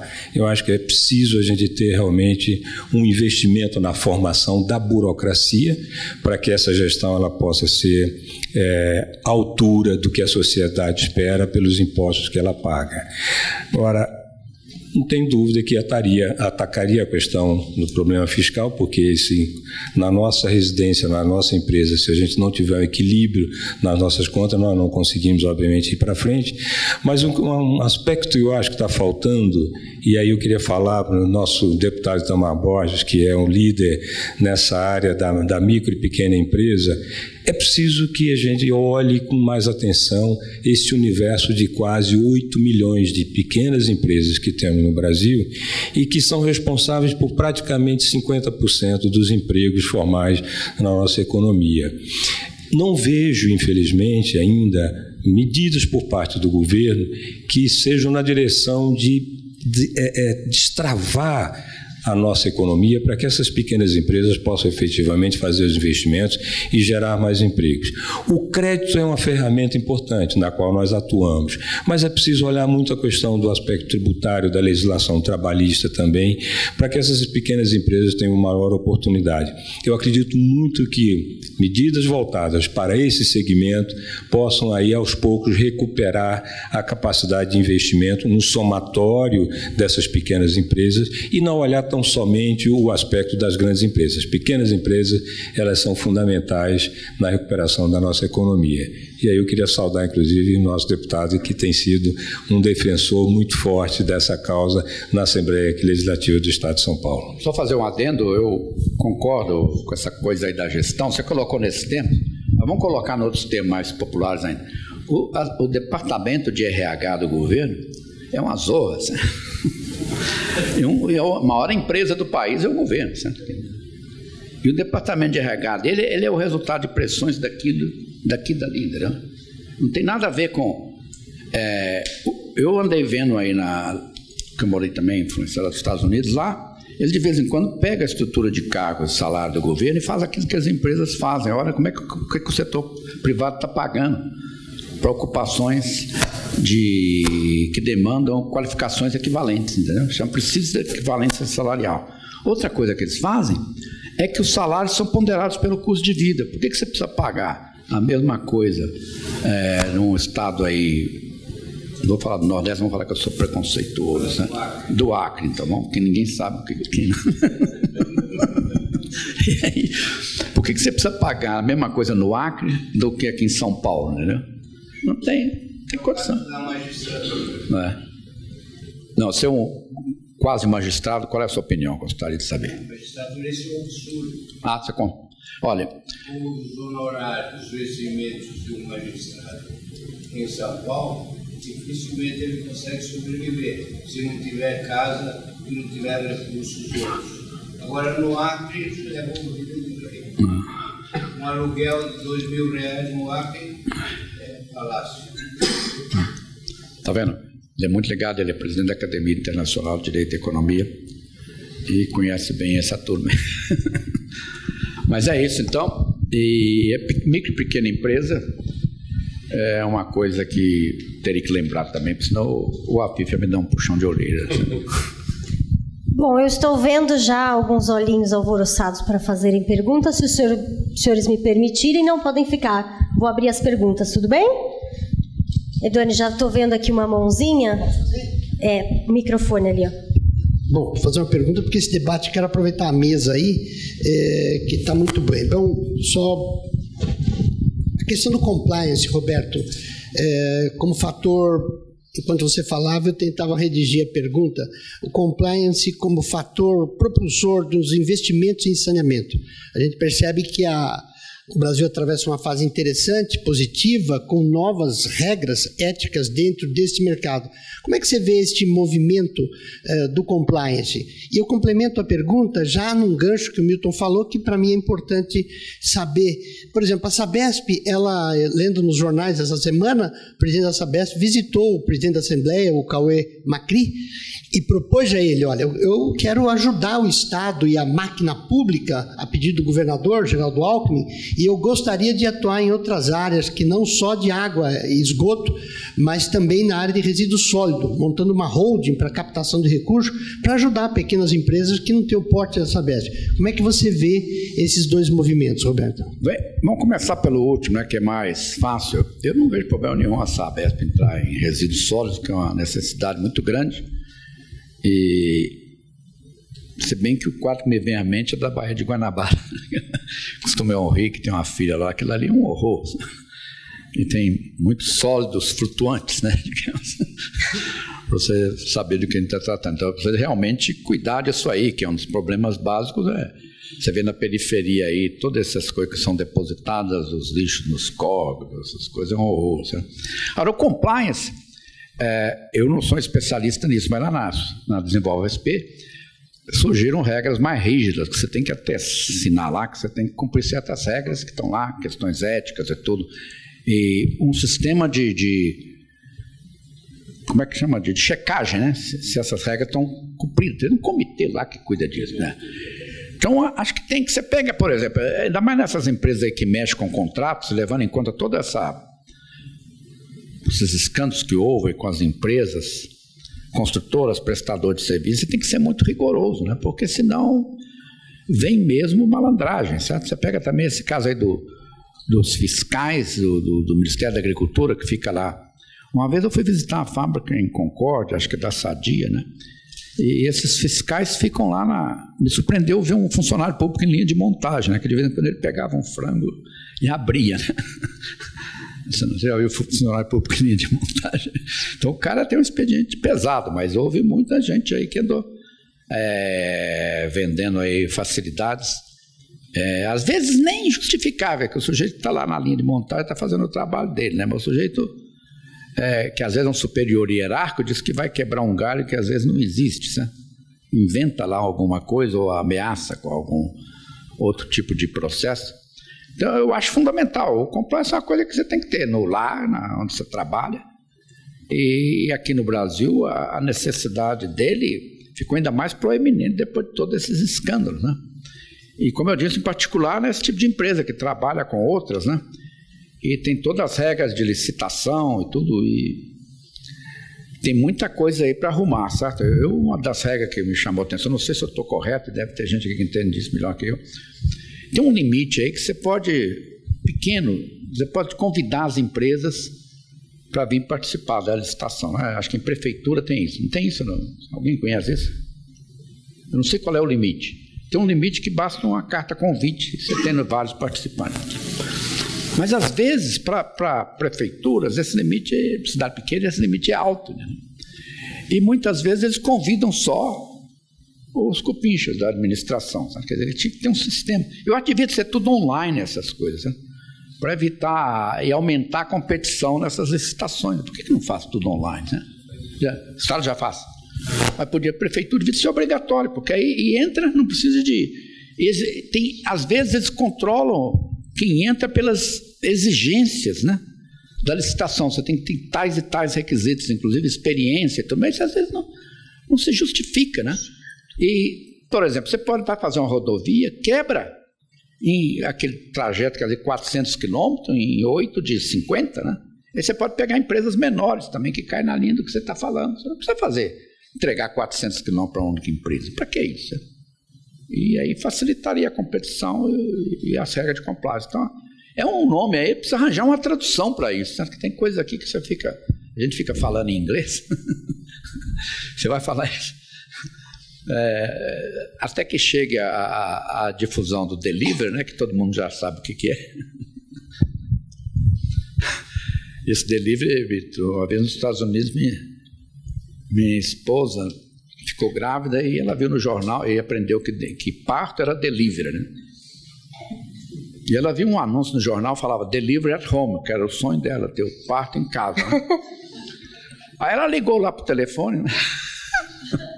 E ficou um diálogo daqueles malucos, ela falando que ela queria delivery at home. Eu falei, pois não, nós mandamos entregar. Mas era a entrega do próprio jornal. Vamos arranjar um tempo para compliance. Você não tem um tempo para compliance? Vou tentar. Como? Vai tentar. Cumprimento deve ser isso. Senhor Milton, alguma palavra com relação a Sabesp, resíduos sólidos? Não, essa questão de compliance eu acho que era importante. A gente tem evoluído muito. As regras que estão sendo editadas, principalmente no sistema financeiro, elas são regras muito modernas, até porque seguem muito aquelas que são adotadas nas chamadas regras de Basileia, e nós no sistema financeiro temos realmente um compliance muito evoluído. Mais recentemente o governo federal editou a Lei 13.303, que é a chamada Lei das Estatais. É uma uma lei nova, nós inclusive lá na Desenvolve São Paulo estamos fazendo as adaptações no estatuto da Desenvolve, como também em todos os bancos públicos, né, que visa justamente dar mais transparência à gestão pública e, ao mesmo tempo, diminuir a interferência política na gestão das empresas públicas. Então, a Lei 3.303, ela é uma evolução desse processo, é que muitas vezes, infelizmente, a gente sai de um extremo que era muito frouxo para um outro extremo que é excessivamente regulado, e aí, nesse meio tempo é preciso fazer adaptações. Com relação ao ponto que o Roberto colocou do negócio das compras e vendas, por exemplo, no estado de São Paulo, nós já temos a BEC, Bolsa Eletrônica de Compras, onde todas as compras que o governo faz, seja administração direta ou administração indireta, transita por essa BEC, onde as empresas que querem vender o seu produto ou o seu serviço se cadastra, inclusive obras, e passa pela BEC. A BEC é um sistema eletrônico transparente que permite que se jogue o preço lá embaixo, não é, dentro de uma concorrência sadia e com transparência total. Então, isso tem evoluído bem, não é? Pois não. Eu sou fornecedor da BEC. É que o mal é sempre mais criativo. O mal é sempre mais criativo. Aconteceu comigo há 2 semanas atrás. A minha vontade era colocar no jornal. Eu vou ser bem real. É coisa de balcão, não é coisa grande. Eu forneço hospitais de São Paulo. Um dos produtos que eu forneço é aparelho de barbear para fazer tricotomia. O edital saiu. Aparelho de barbear na cor branca. Cor branca é 0,01% do mercado brasileiro. Eu entrei com 50 centavos. Eu perdi porque não era branca. O segundo lugar ganhou por R$5, 10 vezes mais caro. Eu liguei para a pregoeira, falei, moça, a cor, qual é a influência da cor para cortar o pelo? É 0. Ah, mas eu não posso fazer nada, o edital está aqui branco, então tem que ser branco. Então, o que eu quero dizer, o mal está sempre mais avanço, está sempre na frente. Então não adianta, o BEC é maravilhoso, funciona bonitinho, mas sempre tem a maldade lá dentro. Desculpa dizer isso, mas eu estou revoltado. É um caso real. O hospital pagou R$20 mil quando podia pagar para mim R$2 mil. Por quê? Só por causa da cor. Alguém tem que tomar atitude, não é possível isso. Eu posso dizer, depois eu tenho, não sei aqui de cor. Mas é um caso real, isso é a prática do mercado. Eu fiz uma denúncia e não adiantou nada. A máfia é tão grande. Vou fazer o quê, pô? Esse é um caso real. Eu adoraria que você me ajudasse. Vai lá, é esse caso aqui. É fulano, é cicrano, é beltrano, é tudo isso. Hospital que não tem dinheiro para pagar nada. 10 vezes mais caro. A cor branca. Ainda falei para a moça, mas moça, qual a influência da cor para fazer a tricotomia? É isso. Desculpa. É um desabafo, que eu estou com tanta raiva. Não, a gente entende. Obrigada pelo seu desabafo. Obrigado, Jorge. Obrigado. É normal, quando ficamos indignados, ficamos nervosos. Agradecemos o seu desabafo. Vou aproveitar para fazer 2 perguntas em uma só. A primeira é para o professor Roberto, depois vou complementar com você, viu, Milton? Aquele gráfico me impressionou bastante, aquele crescimento que o senhor mostra depois dos anos 70. E nós temos isso, aquele vermelho ali. 70 sim, o milagre brasileiro, 80 também, a gente teve o problema da moratória, crise do petróleo, 78, moratória Rússia, a moratória do Brasil em 1982 também justifica aquela queda. Depois nós tivemos aquele crescimento nos anos 90, me parece que fruto das privatizações talvez, mas me surpreendeu muito a queda nos anos 2000, de 2000 a 2010, quando justamente nós tivemos o boom da China. E tivemos um crescimento muito grande no PIB, né? E com exceção da crise de 2008, não teve, assim, alguma coisa. Né? Eu queria que o senhor explicasse um pouquinho sobre isso. E emendando a pergunta para o Milton, eu estou falando de concessões em São Paulo. O governo de São Paulo, recentemente, nessas novas concessões, ele permitiu que os agentes financeiros, que bancos e investidores estrangeiros participassem nos financiamentos. A Desenvolve São Paulo participará através utilizando um modelo parecido com o BNDES nas concessões e nas novas privatizações que estão em andamento. Se você pudesse falar um pouquinho sobre a ideia da Desenvolve São Paulo, eu agradeceria. Muito obrigado. Apenas obrigado. Antes de começarmos com as respostas, depois vamos para uma última pergunta lá atrás, que é o que temos tempo. Não sei se vamos ter tempo, vamos ver o quanto tempo teremos de resposta. Depois vamos para a palavra de encerramento, diplomação, e é o que conseguimos devido ao tempo. Então vamos lá.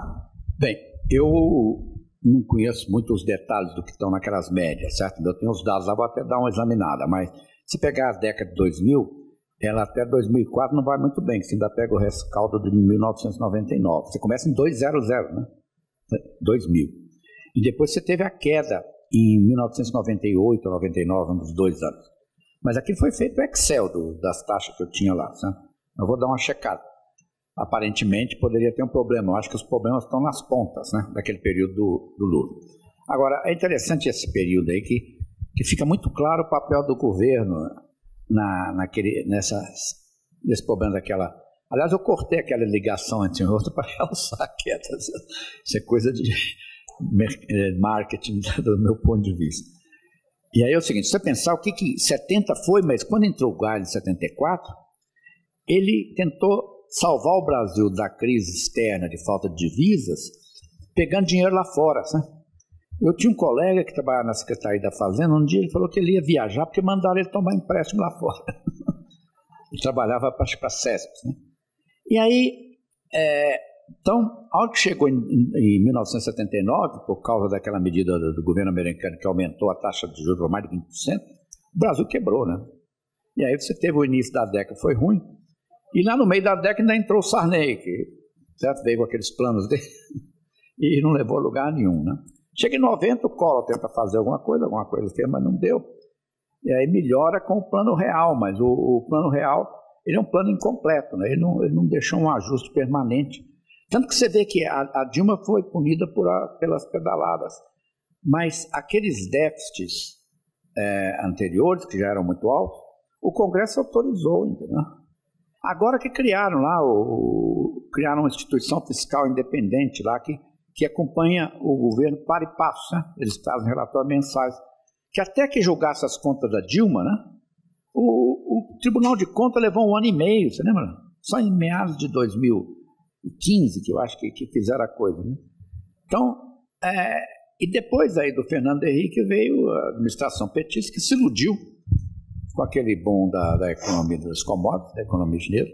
Aliás, eu acho que o partido político mais fez pelo Brasil é o Partido Comunista Chinês, eu sou até comunista chinês, né? Porque ele foi o que permitiu a expansão daquele período. O Premier lá devia receber uma ordem do Cruzeiro do Sul, lá em Brasília, até um monumento. Porque o que fizeram para o Brasil foi imenso. Vão continuar fazendo, você viu ali. Então, eu acho que eu confio nos dados, mas eu vou dar uma checada. Obrigado.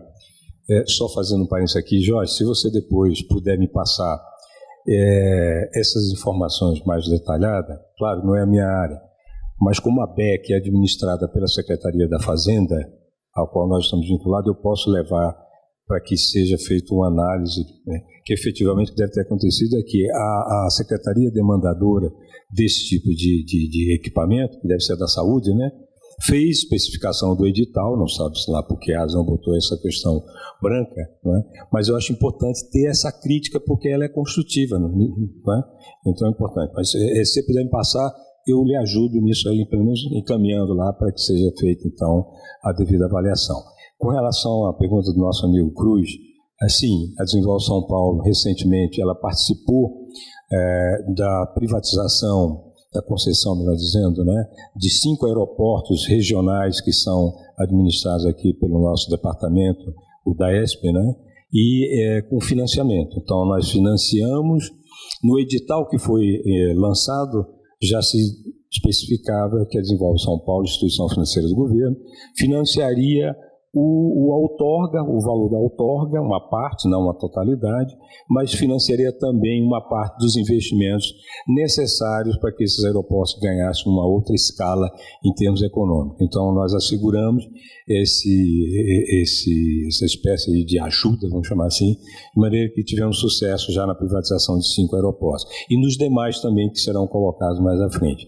Mas, além disso, nós temos participado, estamos estruturando a forma de participar do apoio à concessão de determinados serviços que são hoje realizados pelas prefeituras, pelos municípios, de sorte que nós tenhamos, então, como financiar a empresa privada que vencer a licitação, vencer o edital de concorrência pública, para que os investimentos sejam efetuados nesses municípios que colocarem, seja iluminação pública, seja resíduos sólidos, ou a parte mesmo de captação e tratamento de esgoto ou mobilidade urbana. Nós também temos uma participação de financiar o privado nesses processos de concessão PPPs que estão em andamento. Perfeito, uma pergunta ali. Obrigado. Muito bom dia a todos. Meu nome é Josué Ferreira, eu presido o IDELB. Inicialmente gostaria de parabenizar a revista América Economia por esse profícuo debate. A minha pergunta, Dr. Roberto Macedo, ela é bem pontual. Partindo da premissa que os Estados Unidos, o senhor como morou nos Estados Unidos, fez Harvard, todas as empresas americanas nascem no berço de uma universidade. Há uma gestão acadêmica também do governo norte-americano. No Brasil, essa crise econômica e política que há, se a classe política conclamasse mais a parte acadêmica, os professores, as universidades, para intervir em planejamentos de gestão, eu creio que seria melhor a gestão. Então, doutor Roberto, será que não seria o momento do governo federal e os demais governos estaduais e municipais também dar espaço às universidades, aos acadêmicos, para desenvolver um trabalho mais assíduo, visando salvar o Brasil desse colapso econômico? Então, qual é a visão que o senhor tem em relação a isso e de que forma as universidades poderiam integrar agora toda a parte de gestão dos governos? Essa é a minha questão. Muito obrigado. Bem, sua pergunta é pertinente para uma pessoa como eu, que ficou vários anos no mundo acadêmico e conheceu outras universidades. Agora, eu quero adiantar para você o seguinte, que esses jovens aí que saíram aí de Harvard, como o filho da Microsoft, como é que ele chama? O cara da Microsoft, Bill Gates. O Bill Gates, ele não concluiu o curso, certo? O negócio dele fez tanto sucesso que ele largou a universidade para montar a empresa, entendeu? Quer dizer, foi não, em parte foi sabedoria, mas lá tem condições realmente. O do Facebook também, ele começou fazendo um network de colegas e tudo. Mas esses avanços na tecnologia da informação de comunicação permite muito isso, né? Que um rapaz qualquer faz aí um aplicativo ou inventa uma coisa, né? E aí, sem capital, ele faz inovações. Agora, muitas inovações, você pega essas de remédios, que é uma área onde se avança muito, né? Novos medicamentos, a maior parte das pesquisas são feitas em laboratório. E eles têm seus próprios profissionais especializados, formados em boas universidades, evidentemente. E podem contratar consultores. Se você quiser contratar um professor de Harvard como consultor, não é proibido. Agora, aqui no Brasil, você tem muita dificuldade. Tem um pessoal da academia, eu não gosto de falar isso não, mas usando a expressão mineira, eu conheço meu gado. Tem gente que não tem muito assim, empenho em seguir uma carreira assim, de trabalho, de resultados e tudo. Certo? Você poderia dar incentivos e cobrar mais dos caras. Acho que vai há um problema de compliance no mundo acadêmico. Foi bom ter lembrado disso. Né?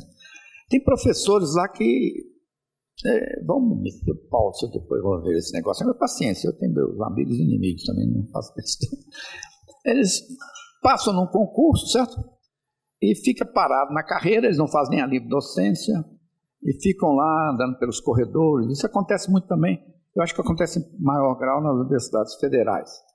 Então, a coisa é mal parada. Acho que devia ter um compliance, que eles cumprem suas tarefas. Agora, devia ter também uma forma clara de os professores poderem receber pelos seus trabalhos de consultoria. Aí, como não há isso, eles começaram a fazer essas fundações, sabe? Que a USP agora não pode ficar lá mais dentro da fundação, só tem uma fundação da universidade.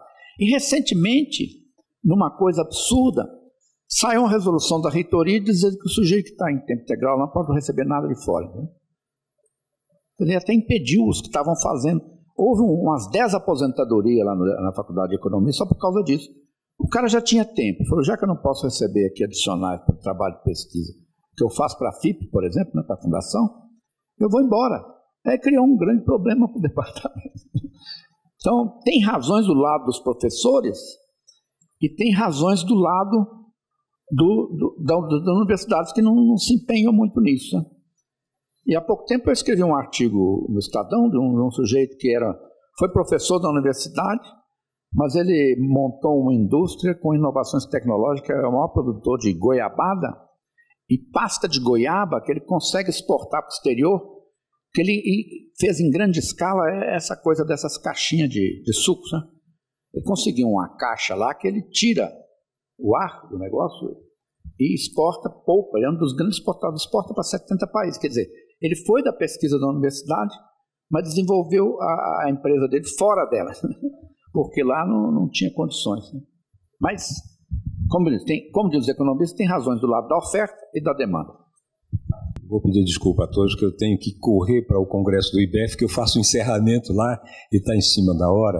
Eu vou ter que sair agora, infelizmente. Mas agradeço de antemão aí a oportunidade de participar desse debate. Agradeço ao Agostinho, presidente do GCSM, da América Economia, a Tati também, presença do nosso deputado Tamar Borges, diversos amigos aqui, principalmente ao professor Roberto Macedo. Obrigado.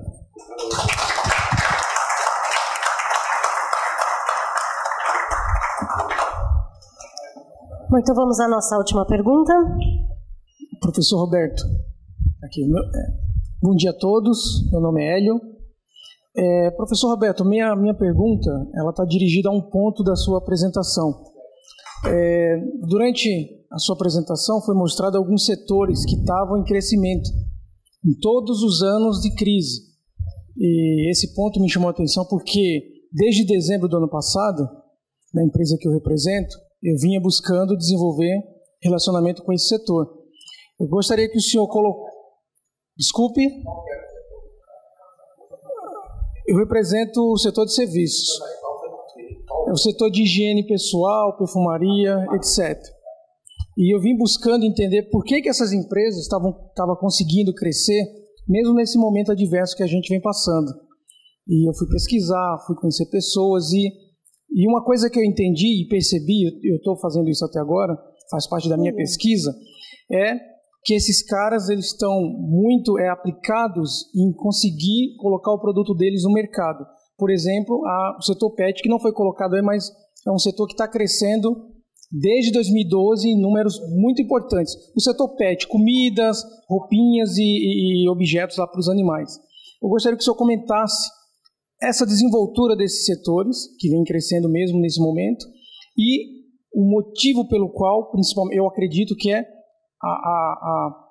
a questão deles estarem muito aplicados no negócio deles.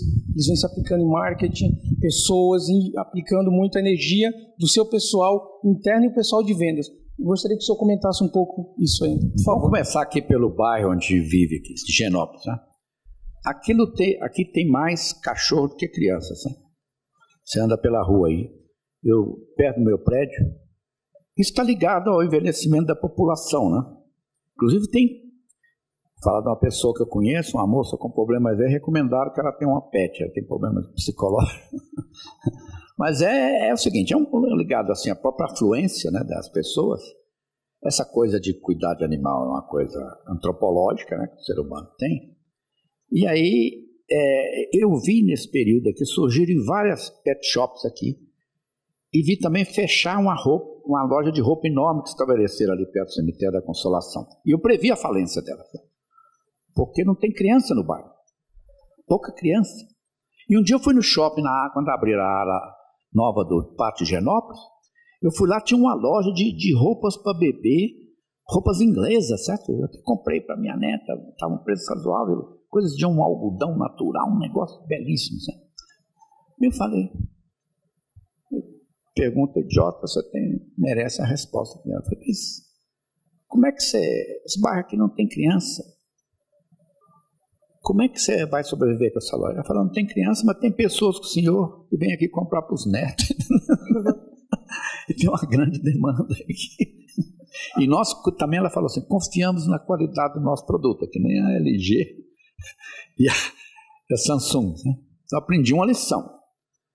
E que mais? Agora, as outras, eu gosto muito de ir ali na Liberdade, aquela região da Liberdade, que eu sou adepto de tofu, de ozai, compro ali para levar para casa, e lá também frequento, que eu tinha um problema na perna, pessoal de acupuntura, fisioterapia, porque são orientais, eu prefiro esse tipo de gente para lidar com isso. Lá tem uma loja chamada Ikezaki, né, que é um fenômeno. É dessa outra coisa, eu não conheço bem a química do lar, certo? Mas teve um professor, um filósofo francês que teve na FAP, um negócio altamente sofisticado. Né? Ele falou que antigamente as pessoas trabalhavam assim muito em terra as coisas. Né? Eu lembro isso muito quando criança, as famílias gostavam de deixar imóveis como herança, não tinha nem aplicação financeira direito. Depois veio a geração das pessoas que querem ser alguma coisa, aí vão estudar, fazer faculdade. Tudo. E tem uma geração nova que ele diz que é o pós-modernismo, que as pessoas querem aparecer, certo? Se aparecer bem, é que ele faz bem a autoestima. Inclusive, ele falou, alguém perguntou, mas como é que funciona isso? Ele falou, pô, vocês aqui tem os próprios exemplos, veja os festivais indígenas, né? Que as pessoas se enfeitam todas de penas, fazem aquela maquiagem. Isso é próprio do ser humano, entendeu? E algumas delas faz bem à saúde, em caso, por exemplo, de dermatologia e tudo. O que eu tenho dúvidas quanto à química do lar, certo? Essa aí eu só passei a entender que quando eu fui estudar nos Estados Unidos, eu era casado, não tinha condição de contratar empregada, eu passei a cuidar de duas tarefas domésticas, lavar a louça e parte sanitária dos banheiros, também limpar os banheiros, né? Repartia lá com a minha mulher. Aí eu apelei para uma química violenta, né? E na lavagem de louça até eu me tornei especialista, mas eu continuo lavando algumas coisas, mas eu sou exigente, eu só trabalho com água quente e papel toalha, então e as coisas ficam bem mais fáceis. Parabéns à América Economia pelo evento, a você, mestre Agostinho, equipe, Tatiana, esse novo layout, gostei muito. Parabéns ao professor, doutor Roberto Macedo, pela bela exposição. E eu vou terminar o encerramento aqui em poucos minutos, rapidinho, mas de uma forma positiva. Vamos sair aqui energizados positivamente. Então eu vou citar coisas da nossa economia que eu vejo como positivo. Primeiro, a questão de desemprego vem diminuindo nos últimos 4 meses, como mostrou o professor Roberto Macedo, 150 mil vagas. Em julho, 36 mil vagas foram criadas. E quem mais criou vagas? A agropecuária. Setor pouco citado, e que o setor é a coluna, realmente, junto com a construção civil, que agora está um pouco embaixo, mas é que mais cria empregos no Brasil. Um outro detalhe que tem afugentado os créditos, ou quando apresenta os créditos, não são com juros honestos, porque chega no consumidor de uma forma aviltada, com valores muito altos, é que a inadimplência, são 62 milhões de inadimplentes no Brasil, em julho já deu uma pequena chama. 400 mil brasileiros saíram dessa condição de inadimplente, o que quer dizer que pouco a pouco vai trazendo crédito novamente, oferecido pelos bancos, pela iniciativa privada. Pena que o Milton não está aqui, mas foi matéria da última segunda-feira no Estadão. O Banco Desenvolve São Paulo triplicou o investimento acreditando no empresário paulista, e isso é muito bom para nós. Juntamente com isso, nós temos a queda dos juros. que hoje em 9,25 ou 8,25 o mês que vem, provavelmente vai terminar entre 8 e 7,5. A reforma trabalhista, com 3 colunas principais: diminuir os excessos do Poder Judiciário Trabalhista, que muitas vezes cria passivo para as empresas e faz com que algumas até fechem. Isso é muito importante. A negociação entre empregado e patrão, como é em grande parte do mundo, o professor sabe disso. E, por último, acabando com a parte obrigatória do recolhimento do imposto sindical. E esses dias, reunido com o professor Ives Granda, ele até falou que estaria conversando com o governo, porque agora já os sindicatos estão se manifestando, dizendo que então eles vão cobrar, porque hoje representa 3%, vão cobrar 6%, né, para compensar daqueles que se filiarem voluntariamente, e eu tenho certeza que o governo vai tomar uma decisão positiva em relação a isto. Comércio exterior. Balança de pagamentos deve de encerrar com 60 bilhões de dólares, ou seja, 200 bilhões de dólares, como foi mostrado aqui. Dos 6 meses, os primeiros 6 meses, as emissões de ações, 60% foi de dinheiro estrangeiro. Das fusões e aquisições, 40% foi de investimento estrangeiro. E o principal, que cai diretamente na economia e cai diretamente de forma produtiva, o investimento estrangeiro direto. Estamos falando de 35 bilhões, o professor apresentou aqui 60 bilhões de dólares, o que é extremamente importante e que mostra até para nós que os estrangeiros estão acreditando até mais no Brasil do que nós próprios. Os fundos de investimentos, por causa da melhora no mundo, especialmente na Europa e nos Estados Unidos, têm olhado para os mercados emergentes de uma forma consistente. E o Brasil, sem dúvida nenhuma, é um desses países. Os fundamentos, como foi mostrado hoje aqui, estão no trilho. Estão começando a mostrar, como disse o professor, curvas ascendentes, coisas positivas. PIB cresce entre 0,3 e 0,5, ano que vem 1,8, 2%. A inflação vai ficar abaixo de 4%. O dólar varia entre 3,10 a 3,30, não está saindo desse patamar. Os juros vai cair em torno de 7,5%. Não chegou no consumidor ainda isso. O juro diminuiu, mas o consumidor ainda está pagando taxas extremamente altas.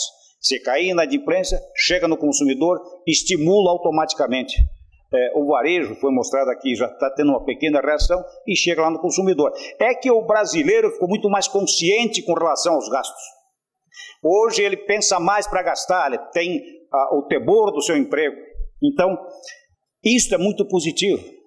A construção civil vai ter uma arrancada enorme. Isso, como economista, eu estou falando. É a minha visão. Por quê? Porque ao cair as taxas de juros, aqueles que são investidores e conservadores, eles vão para a construção civil.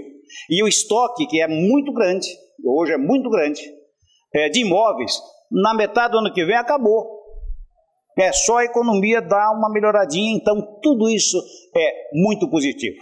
Agora, para finalizar, isso está na mão de nós, a iniciativa privada, na mão dos empresários, na mão dos empreendedores, fazer com que esse país cresça de uma forma mais rápida.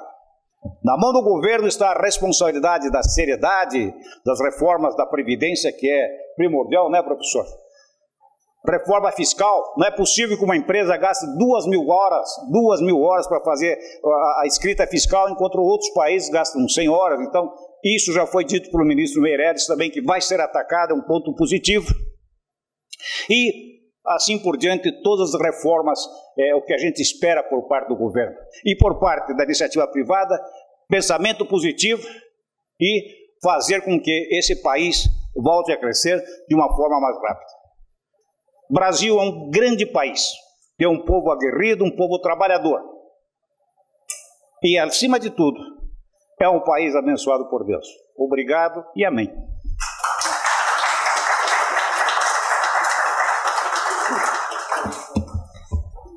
Senhora Cássia, eu vou pedir que o senhor volte aqui só um pouquinho.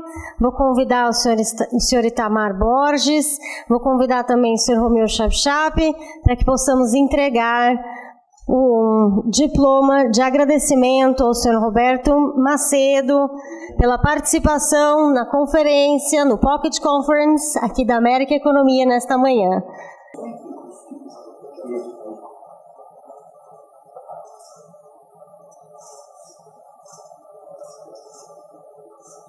Bom, mais uma vez agradeço a Sabesp por nos proporcionar esse encontro esta manhã.